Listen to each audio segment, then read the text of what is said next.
Hello students, welcome to Sri Chaitanya IIT Academy. I am Sanjeev Talukdar and I will take you to the paper analysis of JEE mains that held on 3rd of September 2020 morning shift. I will take you to the analysis and brief overview of the paper, but we will not do a detailed discussion on this as we will be posting the detailed solutions very shortly once NTA releases the final question paper. Now quickly we will move on to the first question. The first question that you see is again for Nomenclature, right, for this particular fellow. Now this is becoming more popular, environment chemistry, chemistry in everyday life. So you have to be memorize a little bit of structures in these parts of the chemistry. Now this structure you cannot do anything unless you know the structure. The structure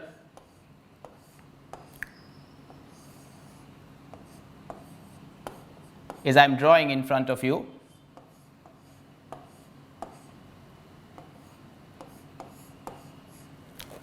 Now I will require a little bit of more space.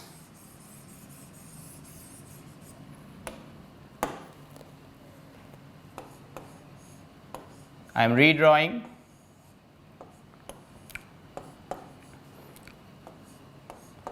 So these questions are coming in the mains paper of January as well. So I advise you to go through these structures, right.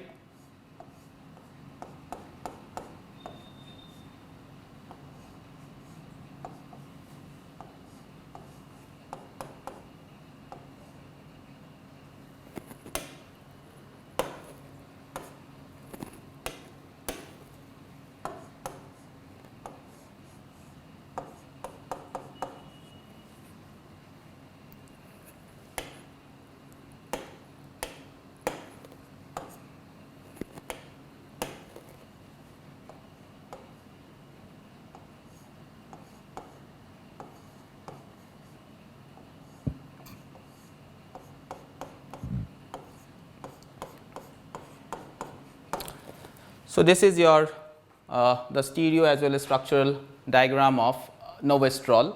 Now you have to look for the reagents which are going to react with this particular fellow. So you see a phenolic group that is present here. So phenolic group, this is a reagent for phenol, right. Phenol reacts with neutral FeCl3, so I got that. And after that we have this Br2 and H2O. Right, bromination we see for what? Pi bonds. So where does pi bonds? Yes, we have pi bonds, right. And we also have this particular reagent which is very popular. This is Lucas reagent and it reacts with alcohol. Yes, alcohol is also there. Alcohol is also there, and moreover this is a 3-degree alcohol. This is a 3-degree alcohol. So it will give Lucas test instantaneously, which makes my answer 1. Now question number 2. Here again a very basic question from alkyl halides, reaction mechanism. You can see here we have an alkyl halide and this way the reaction is being processed, and if it has been showed this way then that naturally it is a 2-step reaction. So which means this is my SN1 reaction. So now what are the options? They are asking the correct statement. Please mind it.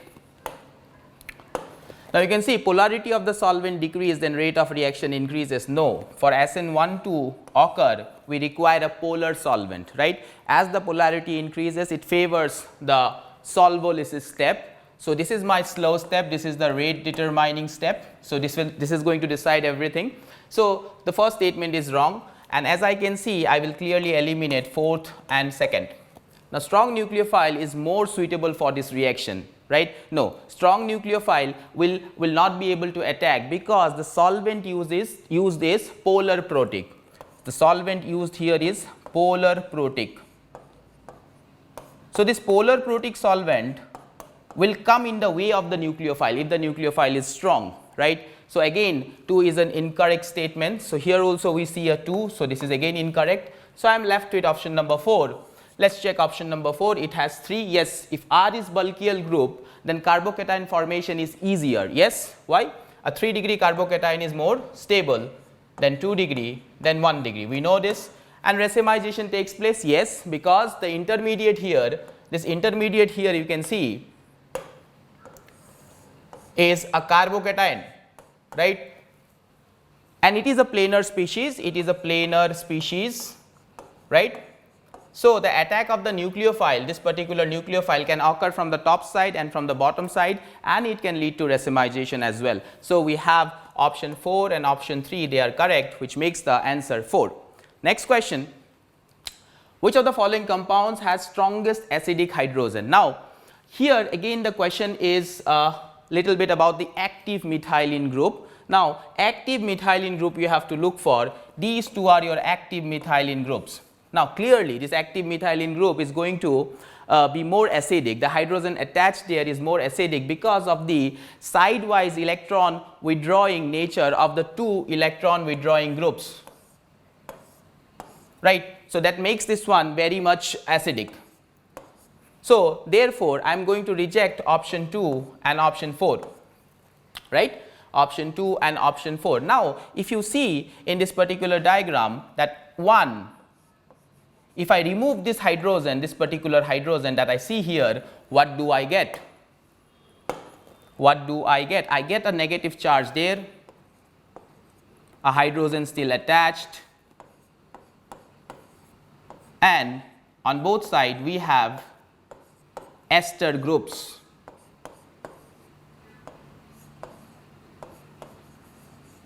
Now this minus charge can resonate this side,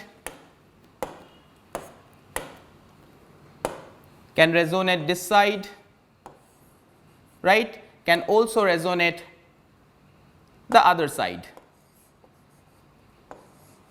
right. So that makes this one very much stable.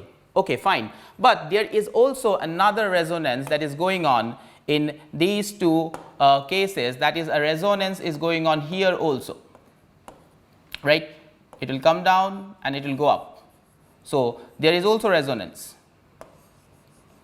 Now this will create problem. So this resonance is going on here, this resonance is going on here. So there will be like cross conjugation and cross resonance will start to occur. And what will make it happen? Because of these resonance, because of this resonance, what will happen? Little bit less resonance will occur in this way. Little bit less resonance will occur this way. This is a case of cross conjugation. But here in this particular option we do not have any such cross conjugation. So therefore it makes option number 3 as more suitable, and it is the correct answer. Next question, which of the following product is not show Kjeldahl's test? So let us mark the keyword, it is not showing. They are asking which of the following is not going to show, right. Now this one is Stephen's reduction, right. In Stephen's reduction you are going to get an aldehyde, right. You are going to get an aldehyde. So what aldehyde? Just same number of carbons, very easy, same number of carbons. This carbon where you had a nitrile group, that carbon is now becoming an aldehyde, and along with that we are going to get NH4Cl. We are going to get NH4Cl, right. This is what it happens during the Stephen's reduction. Now option B, here we have Na, NO2 and HCl, and there is no temperature written, right. It has to be at a lower temperature, then only diazonium is formed. At a higher temperature diazonium is not formed. So temperature is not specified. So what I will do, I will clearly strike off N2 and I will try to make some alcohol here. So N2 gas will fly off. N2 gas will fly off because diazonium is not going to get formed. The temperature is not low. Now in this particular reagent, that is a little bit of correction is required. Make this one LiAlH4, LiAlH4. Now what this one is going to do, this one is going to form amine of the C option. Now what amine you are going to get? You are going to get CH2 and H2, right. So now D option, this is also a little bit of correction is required. This is H2Ni, right. this is hydrogenation, and if you are going to hydrogenate this particular cyanide, you are going to get another amine, right. Now, just you have to see in which cases you are having an organic compound where nitrogen is there, right, where nitrogen is there. So, let me show you. Here, do you have nitrogen? No. No nitrogen means no Kjeldahl's test, okay. We will strike this off. In this particular case, we will have something, this one, and water is going to attack, and alcohol or maybe alkyl halide or maybe something else can be formed, but there we will not have the nitrogen. Nitrogen will fly off. Nitrogen will fly off. Now, in this particular case, also we do not have nitrogen left in this organic compound, so this is also not going to give Kjeldahl's test. So, this is also not giving. Now, here you can see the nitrogen is still there, right. It is still there. So, it is going to give Kjeldahl's test.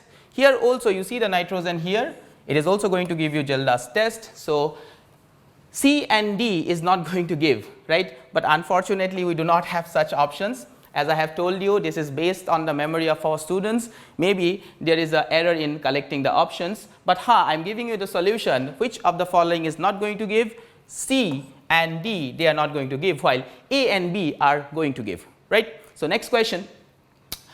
Effect of thermal power plants in India. Okay, nowadays this question is becoming very important. Why, people? You know, we are the largest emitter of SO2 in the world, right. We are the largest emitter of SO2 in the world, and this year only India has become the largest emitter. Now, SO2 comes up from where? It comes up from thermal power plants, right. We have a big plant in India, that is Singrauli. So, there you will find a lot of SO2 coming out, and this SO2 is going to contribute to acid rain, right. This SO2 is going to contribute to acid rain. Ozone depletion, people? No, ozone depletion means these companies like refrigeration companies, AC, air conditioning companies, they are going to do that. They are going to emit CFC, HCFCs, this kind of substances that they are going to deplete the ozone layer. Eutrophication, excess use of fertilizers, right. Excess use of fertilizers, this phenomena is going to occur at some lakes, nearby places, that is different, but thermal power plants, the answer is acid rain, right. Next question. In the next question, we have a very information question, right. This you will get in your NCERT, some basic principles and techniques of class 11, and if you follow it clearly, the answer will become reduced pressure and then distillation, reduced pressure and distillation. That is how we separate glycerol in the soap industry, right. Next question. And the next question is again very simple, very straightforward. Any student who has done the beginning of just the introduction of carbonyl compounds, right, the chemical properties of carbonyl compounds, he or she will be able to do it. Why? Because one line all of you must have studied, aldehydes are more reactive. Why? Aldehydes are more reactive. You see an aldehyde, this is a ketone, this is a ketone, this is also ketone, this is also ketone, this one is aldehyde, this one is aldehyde. So, this is my answer, right, very straightforward. Why?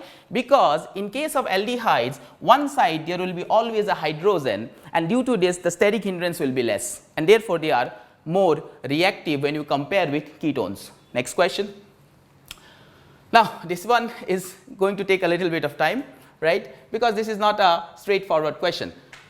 Now, these kind of questions are interesting, people. You always do these kind of questions at the end of your time frame, because this is going to take some time, and even if you invest time, you may skip one or two answers, and then the total number will be different from the correct answer. So, whenever you attempt the paper, I advise you to do this kind of questions towards the end, right, after doing the easy ones, after picking the low hanging fruits. Okay.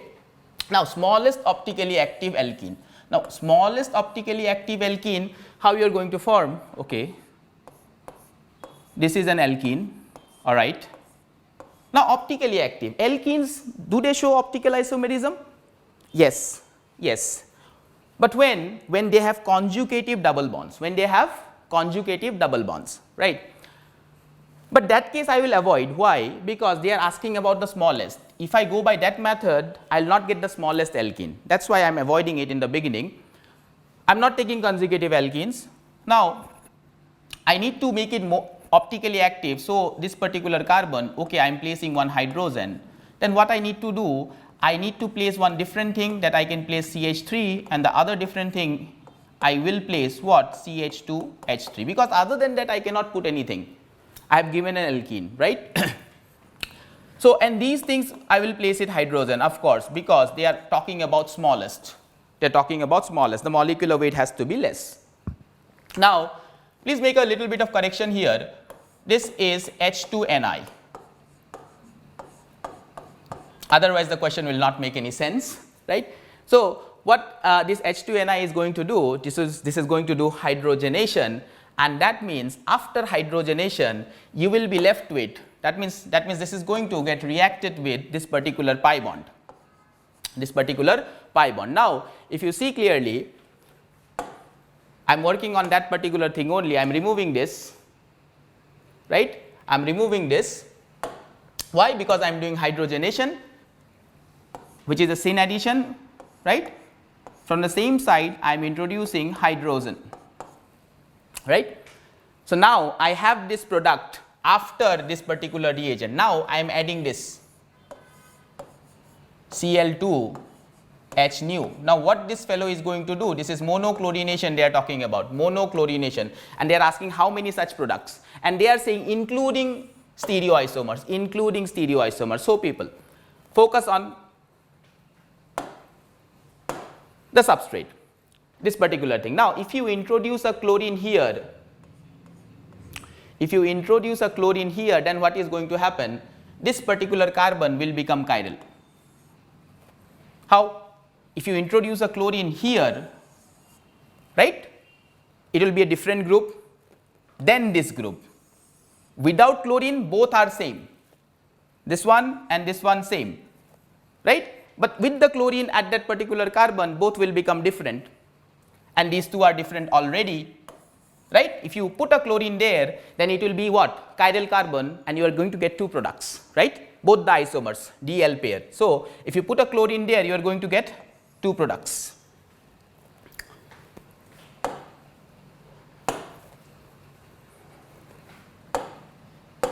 Now, if you are going to put a chlorine here at this particular carbon, see, this carbon is same as this carbon, right. If you are going to put it there, then this carbon will become chiral.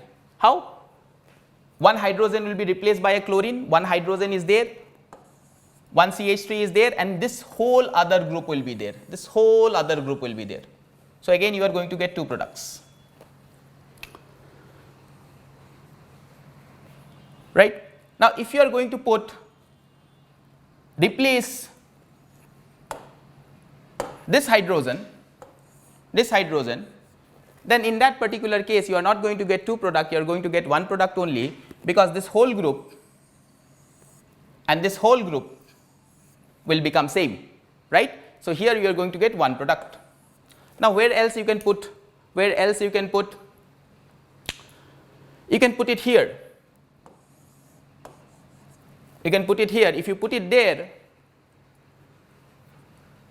are you going to get, if you put it there, are you going to get how many isomers? This carbon will not become chiral, but this carbon will also not become chiral, this carbon will also not become chiral, right. So, definitely you are going to get one product.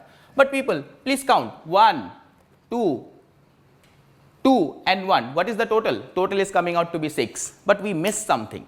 Normally students will miss this particular thing. Everything is okay, people, only one mistake most of the students might have carried out during their examination. So, please pay your attention. When I chlorinated at this particular carbon, okay, this carbon will become chiral, fine, cool. What about this particular carbon? This particular carbon is already chiral. That means two stereoisomer centers will be there, and two stereo centers will going to give you 4 isomers, So, instead of 2, you will have to take into account 4. Now, 4 plus 2 plus 1 and 1. So, total is 8. So, this is the answer. Next question. Now, next question is like a free gift, right. The examiner or the paper setter is very much helpful for you. He is giving a gift to you. Please try to understand. This is the most easiest question I have ever seen in so far out of the 3 days, right. Straightly you apply the logic. Un means what? Un means 1, nil means 0, and en means 9, and ium is there with everybody. So, the answer is what? answer is 1. Next question. Now, next question is also very much straightforward. It is from coordination chemistry, and isomerism is looking like a very popular topic in this mains, because each paper they are asking at least 1 or 2 questions. This one is cis. This one is cis. Can you understand this chromium? This is my chlorine.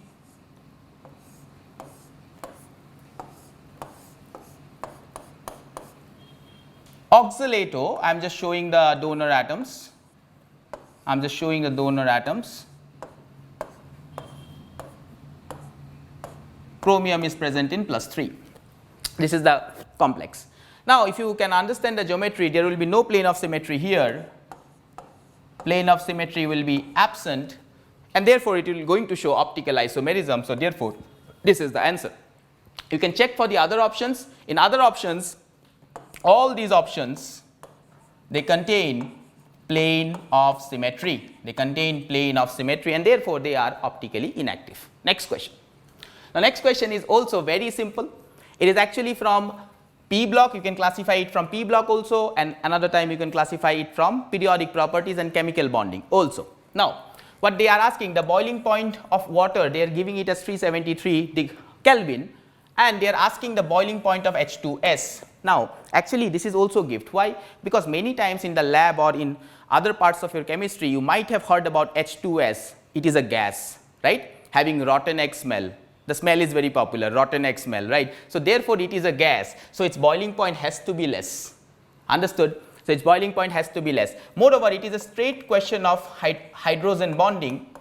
If you consider the hydrides of oxygen family, you can see here these are the hydrides of oxygen family, and as you see, as we go down, the strength of hydrogen bonding decreases. The strongest hydrogen bonding is available here, and in spite of its smaller molar mass, it exists as a liquid in room temperature, whereas these fellows are gases. Now, what about this option? This option you can clearly strike it off, because 300 Kelvin,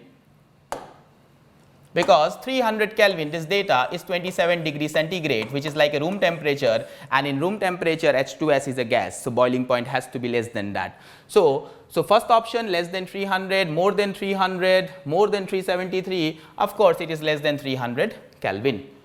It is less than 300 Kelvin. Okay, next question. Phosphoric, pyrophosphoric acid. How do you make the pyro derivative? Pyro indicates heat. Pyro indicates heat. Right, you take phosphoric acid, how does it look? Phosphoric acid looks like this.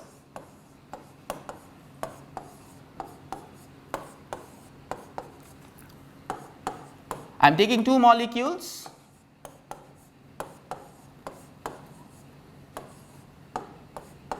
These 2 molecules, and what you have to do, you have to take out a water molecule. You have to take out a water molecule this way. And when you do, you just simply join them with the remaining part, join them with the remaining part. I am working on the same diagram. I am rubbing, this oxygen will stay, water will go out. If I do that,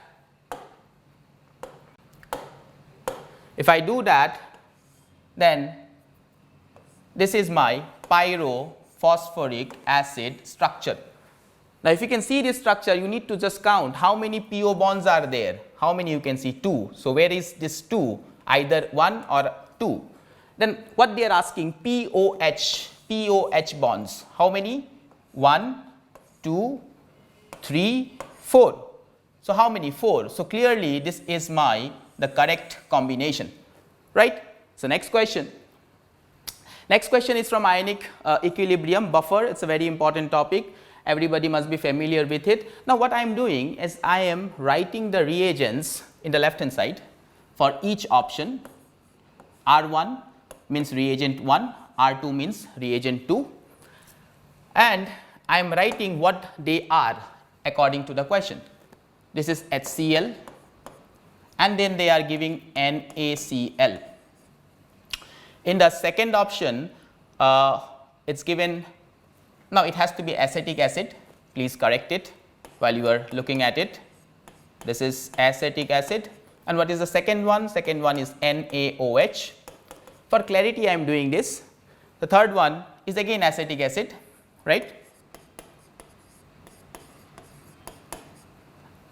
What is this one?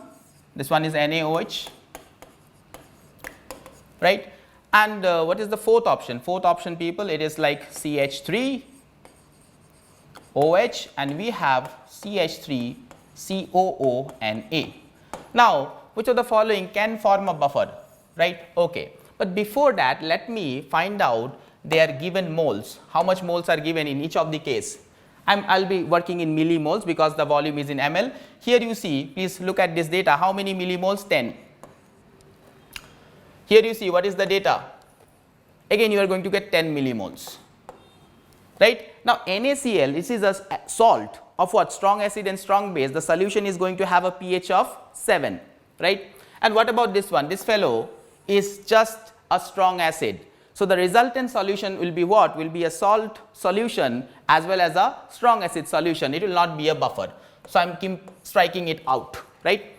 In the next case, just finding out the millimoles, what it will be? It will be again 10. What will be millimoles here? It will be again 10, right. Now, you see we have a weak acid and we have a base, right, and equimolar is their concentration. So, everything will get converted into salt. So, finally, what you are going to get, the acid base reaction will occur and everything will get converted into this particular species. Now, this particular species is a salt. It is a salt of what? Of weak acid and strong base, of weak acid and strong base. So, again this is not my buffer, I am striking it out, right. Now, I am going one by one. So, better let us check option number 4. How many moles are given? I am talking in millimoles again. Millimoles will be 10. Now, what about this one? What about this one? How many millimoles are there? Again, how many millimoles are there? If you work it out, you are going to get 20, right. Now, you see this one, this is a salt, this is a salt, right, and this is an acid.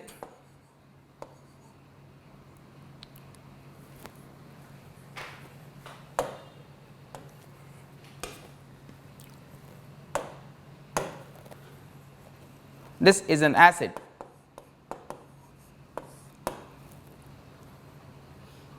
Now, you see we have a weak acid and its salt with some strong base, and its salt with some strong base. Now, this fits into the definition of buffer, right. This fits into the definition of buffer. This can be my answer. Now, let us check the third one. This is again acetic acid. I am telling you this is 10 millimoles. If you work it out, this one will be 20 millimoles. Now, this is the excess reagent. What will happen? 10 millimoles of this one will be neutralized and will be converted into this one, and 10 millimoles of NaOH will be left. 10 millimoles of NaOH will be left. Now, this does not fall into the definition of buffer. So, third is also not my buffer. So, as we can see from the definition itself, fourth is the clear out option. Next question. Now, this is this question you can go by your intuition, by your knowledge, right. Say for example, second order. Have we studied any second order reaction? Yes, we have studied second order reaction, SN2, remember. But SN2 happens in what? One step. It happens in one step. They are saying multi-step, so it is incorrect, right. Now, zero order we do not know, let it keep aside. What about first order? First order is always single step. No. First order, remember SN1, it happens in 2 step. So, again third is not my answer. Now, we have 2 steps, 2 option. Even if you do not know, you go for it, right. Chances of being wrong is reduced by 50%, right. But the true answer is this one. Zero order is a multi-step reaction. The example of a zero order, a nice example is decomposition of ammonia. Decomposition of ammonia. Now, this happens in multiple steps, not in one step. This is just the complex reaction and the summary of it, right. Next question. In the next question, it is again from D block, right. They are asking which gas is released when you react gold, platinum, which are kind of very unreactive metals, with what? Aqua regia. Now people, aqua regia, what is aqua regia? Everybody knows, what is this? HCl and HNO3, HCl and HNO3 in some ratio, right, in some ratio, 1:3 ratio, but I will say 3:1 because I am writing it in that order. Now the gas release this NO, right. So this is a very kind of factual question. Next question. The next question here is the weakest bond. So this question is a culmination of molecular orbital theory. So if you go by molecular orbital theory, can you find out the bond order? Yes. How many electrons are there? Oxygen 8 electrons, nitrogen 7 electrons, 8 plus 7, 15 electrons. Now you see a plus there, so 15 minus 1, 14 electrons. So the MOT will look like the MOT of N2 and the bond order will come out to be 3. Now what about NO? The NO we have 15 electrons, right? Please recollect the molecular orbital diagram of N2, and if you recollect the molecular orbital diagram of N2,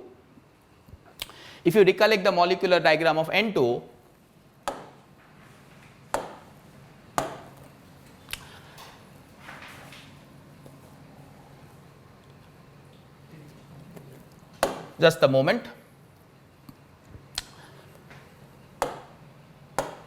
All right.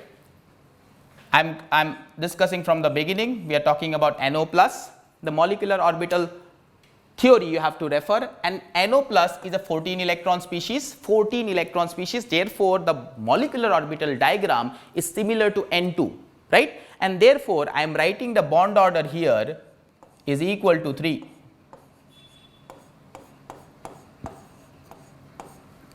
Now what about NO? NO is 15 electron species, right, it's 15 electron species. So how we are going to find out the bond order? If you write down the electronic configuration, bond order will be half 6 minus 1 divided by 2, and that will give you 2.5. Now what about NO minus? Now NO minus, this minus will go into what? Into anti-bonding molecular orbital, and therefore bond order will be further decreased, and if it further decreases, the bond order will become 2.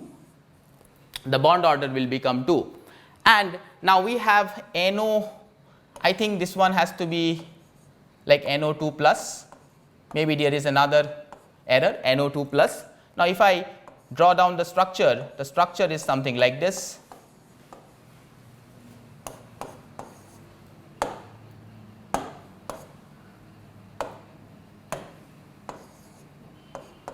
The structure is something like this, and you see a bond order 2 here.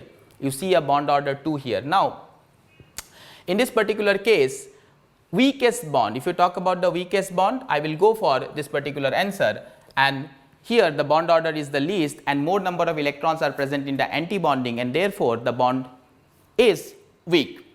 Now next question. The next question, we have 4 gases A, B, C, D. Now alpha, beta, gamma, delta, you have to apply Henry's law. Now remember what is Henry's law?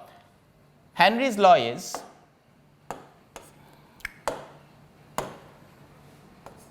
pH is equal to KH into mole fraction. Let me remove this H. Now you see here, this is the pressure that is applied onto the gas. What does this X represents? This is the mole fraction of the gas that is dissolved there. Now what you do, before arriving onto this, please try to understand that if I have to dissolve a gas in a water or a solvent, suppose in water, then what is necessary? Pressure is necessary, right? So if I express the solubility in terms of mole fraction, now mole fraction is directly proportional to the pressure applied, right? And if I work on it, I will write some constant and the P. What is P? P is the pressure of the gas that is applied, right? Now if I take the K to the other side, then it becomes 1 upon K, and if I simplify, or if I just say 1 upon K as KH, then only we get this particular expression. So there is a difference between this particular K and that particular K. Please pay your attention. You see, if I talk about this K, then this K is equal to X upon P. This K is equal to x upon P. Now, what is the meaning? If K is high, that means what? This pressure will be less and mole fraction will be greater. Pressure will be less, mole fraction will be greater. That means what? You apply less pressure, more gas is soluble, right? If K is less, if K is less, no, if K is more, I am talking about this particular K. Now, if this particular K is more, then what is the situation? This particular KH is less, right? So if this K is more, then only more solubility, right? That means if this particular K is more, this particular KH has to be less, So where do you have the least K? Here we have the least K, KH, and therefore that is the most soluble, Now, you simply put the value in each of these cases, you are going to get the answer. You convert this mole fraction into molality, or you can also convert this molality value, 1000 gram of solvent contains how many moles? That is molality, 55.55, right? From here you convert the molality value to mole fraction, right? And when you do that, you are going to get answer as 2, right? Next question. And the next question here it is, when helium gas balloon is exploded, then the process will be what? First of all, you clearly strike it out. You strike it out 1 and 2. Why? Because reversible is written, which is not possible. Now we have irreversible. Now when something is going to explode, the temperature is going to change. So I am going to strike this one out and my answer will be 4. Next question. The next question is based on the fact that NaCl is more soluble and BaSO4 is less soluble. Please read the question. Conductance of NaCl and BaSO4 is C1 and C2 at temperature T1. Then which of the following statement is correct? Option 1, C1 greater than C2, option 2, option 3, option 4. The options are there in the screen. Now, we know that NaCl is a perfectly soluble salt, whereas BaSO4 is sparingly soluble salt. So therefore, in case of NaCl, more number of ions will be created and more number of ions is going to support greater conductance. So the conductance C1 will be greater than C2 and these options are incorrect, right? Next question. Now, this is also a very easy question. It is based upon the properties of colloid. Like I said, colloids are very important. You please go through your colloids for your successive examinations. Now, Tyndall effect is observed during what conditions? What is Tyndall effect? Scattering. Now, when the scattering is going to occur? When the size of the particles that are present in the dispersion medium, right, is equivalent or similar to the wavelength of the radiation, right. So, that option I have to select. The diameter of the dispersed particles is much smaller, no, much smaller is not accepted. Are almost similar, no, is not. Option number B, you can see the refractive indices of the dispersed phase and dispersed medium are almost similar in magnitude, no. This is again, there has to be difference among the refractive indices. The refractive indices should differ, right, of the dispersion medium and dispersion phase. They should greatly vary. That means D is correct. If I go for D to be correct, then I am left with option 4 and option 1. Now, what about option number B? Option number B is already I have rejected. So, this cannot be my answer. This has to be my answer, right.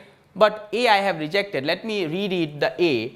The diameter of the dispersed particles is much smaller than the wavelength of the light. Not, it is not much smaller. The diameter of the dispersed medium is not much smaller than the wavelength of the light, is not much smaller. This is correct. The correct is C and D. The correct is C and D according to the options given in front of you. Some errors has been made while getting these options, but you see the correct is C and D. The light that has been used and the size of the particle should be similar in terms of the wavelength of the light. They should not vary much. So, A cannot be the answer and B cannot be the answer. Answer is C and D. The options I do not have here, right, but you please note C and D are correct, right. Next question. Now, this next question is again from coordination chemistry, and they are asking to calculate the crystal field stabilization energy. Now, please pay your attention, people, how you are going to write down the formula of delta, right? You have a complex, what complex? TiH2O6, TiH2O6 plus 3, right? So, please find the oxidation state of Ti. H2O is neutral, right? So, all the charge belongs to titanium. So, Ti is present in plus 3. If Ti is present in plus 3, what will be the configuration? Ti plus 3. You will be left to it, S will be empty and D will have only one electron left, right? And if it is an octahedral complex, how will the splitting will go? The splitting will go in this particular manner, right? And this difference is 0.6 times delta O, while this difference is 0.4 times delta O. So, crystal field stabilization energy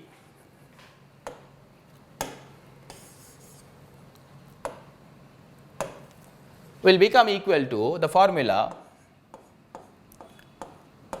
stabilization energy is equal to, see, stability means minus, so minus 0.4 times delta O to the number of electrons present in T2G. Now, this is called T2G, this is the splitted d orbitals, plus 0.6 times of delta O into number of electrons present in EG, plus n times of pairing energy. Now, here there is nothing like pairing, so we can simply ignore this term which is not required here. The number of electrons that will be present, let us look into Ti plus 3, only one electron is there, it will be placed here. Now, if I place it there, the number of electrons here, it will be 1. So, I am left to it 0.4 times delta naught into 1. Now, this particular thing will be 0 because there is no electrons present in the EG. The set of orbitals is EG and this set of orbital is T2G. So, this will be the thing. Now, what you do? You multiply this one into, right, and when you do that, you are going to get, say for example, I remove this, you cancel this 0, right? If you multiply that one by 4, it will become 8120, but with a negative sign, right? But with a negative sign, and this is simply centimeter inverse. You will get the answer in centimeter inverse. Now, there is a thing given, 1 kilojoule is equivalent to 33.7. No, it is not 33.7. It is actually 83.7 centimeter inverse. Now, how to convert back this data into kilojoule per mole? You simply divide it by 83.7. That means you divide this data by 83.7, then this whole value will come out in kilojoule per mole. And if you are going to do, you see 83 and this is also 8300, so you will get answer very close to 100. You are going to get answer very close to 100, right? So, whatever you will get, the answer will be coming in kilojoule per mole. Right? You simply divide it by 83.7 to get the answer in kilojoule per mole. If I can see, it is roughly coming out to be near about 100, right? Okay. The next question is, they are asking the concentration term of a solution and they are giving one concentration term, right? What is the solution? Glucose solution, sugar solution that you prepare in your house. They are simply asking that. Now, mole fraction is given, that means mole fraction of glucose, it is given as 0.1. Now, from here they are asking percentage W by W, okay, fine. Now, what is there? Glucose, along with glucose, what is there? plus water. Water is the solvent. Now, whenever mole fraction is given, what you do? You assume that total number of moles of the solution is 100, right? Total number of moles of the solution is 100, right? Let us suppose total moles of solution is equal to 100. Out of that, moles of solute, that is my glucose, is equal to 1, and moles of solvent will be equal to how much? 99. Now, try to find out the mole fraction. It will be this one. It will be this one, right? Now, 1 divided by 100, you are going to get this. No, it is 0.1 it is given. So, let me take 10. I made a little bit of mistake in assuming. Let me take 10. Then it will be more appropriate. If I take this one 10,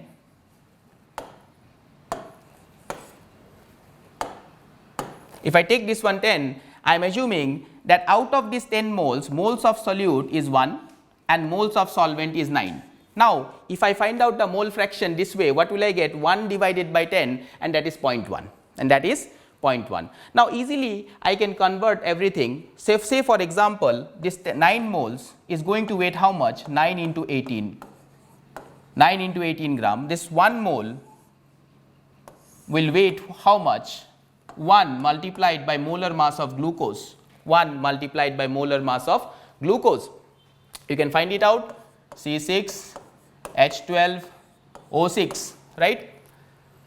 So, when you get this 2 value, what will be the M? What will be the M? If you find it out, how much you are going to get? 6 into 12, 72. And if you go ahead, you are going to get 182. Please find it out, right? Please find it out. 18, this is oxygen is 16, right? 16 into 6, you are going to get 60, 36, 96, 96 and then 12, 106, 108, 108 and 72, I think we will get 180. So, this is 180. So, this one will be 180. So, this is the mass of solute and this is the mass of solvent. You add them, you are going to get mass of the solution. You are going to get mass of the solution, and how much you are going to get? 172 grams here. So, you add these two values, I think you are going to get 352. This will be 352 grams. Now, it is very easy. 352 grams solution. 352 gram solution contains how much solute? You see there 180. So, therefore, 100 gram will give you how much? 180 divided by 352 into 100. 180 divided by 352 into 100, and if you solve this one, you are going to get something 47 point something similar, right? So, next question. The next question is again from solid state, not again, I think this is the first question that we are encountering. So, what you have to do, a solid substance is given, edge length is given. So, this value is A. Density is also given, but see the unit of density, it is in gram per ml, and the molar mass of the substance is also given 109. Find the radius of the atom which form this unit cell. Okay. Now, this question, how to do this? You apply the formula of density. Now, density can be written as Z times of M. What is Z? Because we do not know what it is. FCC, it can be BCC, it can be simple cube. So, we are assuming that Z, we will find it out, divided by Na into volume of a unit cubic cell. Now, when you will do this, put the value here, molar mass, density, volume of a cube will be what? A cube. If the H length is A, the volume will be A cube, right? Now, when you will do this, you are going to get Z from here, the Z will come out to be 4. I will put the value, the Z will come out to be 4. If Z is 4, people, what is this solid? This solid is FCC. How they are in contact, people? It is via the phase diagonal. That means, what will I say? Root 2 times of A will be the phase diagonal, and this will be equal to 4 times the radius of the atom. Now we know A, we know 4, we know root 2, we will get the radius of atom, and that will come around. We put the value here, you are going to get the value, that is A value is 405 multiplied by root 2 divided by 4, that is nothing but the radius of the atom that is required, right. Okay, next question. The next question is again very straightforward. It is the volume strength of H2O2, very expected question. Simply you apply the formula volume strength when molarity is given, simply 11.2 multiplied by molarity, and it will come in liters of course. If normality is given, what you are going to do? 5.6 into normality. Now molarity is 8.9, put this value here, and you can see 8.9 is roughly 9, 9 into 11 is like 99, so it will be very close to 99 in 100. That is what is required for you if the options are given, but I think it is an integer type of question. So whatever value you will get after putting m equal to 8.9, that is your answer. Next question. The next question is a little bit tough. Because why? You have to go an extra mile for scoring this mark. So sometimes such questions are to be avoided during the exam, but okay, this you keep it in the last and you attempt it at the last. So a beam of light is falling on the sodium metal and is having a work function of 2.5 to stop the photoelectric cell. I think some information is missing in this question. As some information is missing here, I will not waste your time by discussing this. Once we get the original question paper by NTA, we will jump into it. As you can see, some information is missing. So with this, I will wrap up this edition of paper analysis. You please go through your keys and check out your score, and moreover you can check out our website, which the link will be provided in the description, because in the last mains we have got 4 ranks out of the top 10. And this time also we are very much confident that we can get more ranks and we can prove ourselves once again. Thank you very much.